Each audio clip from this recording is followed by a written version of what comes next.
Programme میں بہرحال ہم آپ کو خوش آمدید کہتے ہیں۔ تو میں یہ چاہوں گا کہ بتائیے گا کہ قربانی کے حوالے سے قربانی کن لوگوں پر فرض ہے؟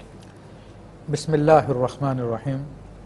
اللہ تبارک و تعالیٰ نے اپنے کلام مجید میں ارشاد فرمایا فَصَلِّ لِرَبِّكَ وَانْحَرْ، بس تو اپنے رب کے لیے نماز پڑھ اور قربانی کر۔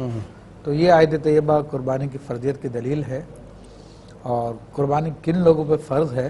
تو جیسے کہ اسلام کے اصول و قواعد و ضوابط ہے کہ کسی بھی عبادت کی فرضیت کے لیے اسلام اس پہ عقل کی شرط لگاتا ہے، بلوغ کی شرط لگاتا ہے، عاقل بھی ہو، بالغ بھی ہو۔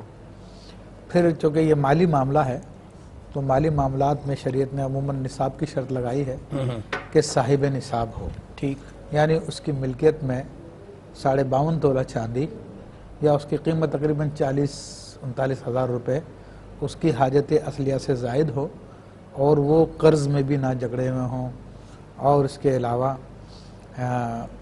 یا اس قیمت کا سامان جو اس کی ضرورت سے زیادہ ہے، صحیح، کیونکہ اس میں مال نامی کی شرط نہیں ہے۔ مال غیر نامی بھی اگر کسی کی ملکیت میں پایا جاتا ہے تو اس پہ بھی قربانی فرض ہو جائے گی۔ اس پہ سال گزرنا بھی فرض نہیں ہے۔ اچھا، سال گزرنا اس پہ فرض نہیں ہے؟ جی ہاں، اچھا، بلکہ اس کے بارے میں فقہ فرماتے ہیں کہ 10ویں ذی الحجہ کی طلوع فجر کے وقت اگر کوئی اتنے مال کا مالک تھا اس سے پہلے یا اس کے بعد ہوا، اور وہ 12ویں کی مغرب سے پہلے اتنے مال کا مالک ہوا تو اس پہ قربانی فرض ہو جائے گی۔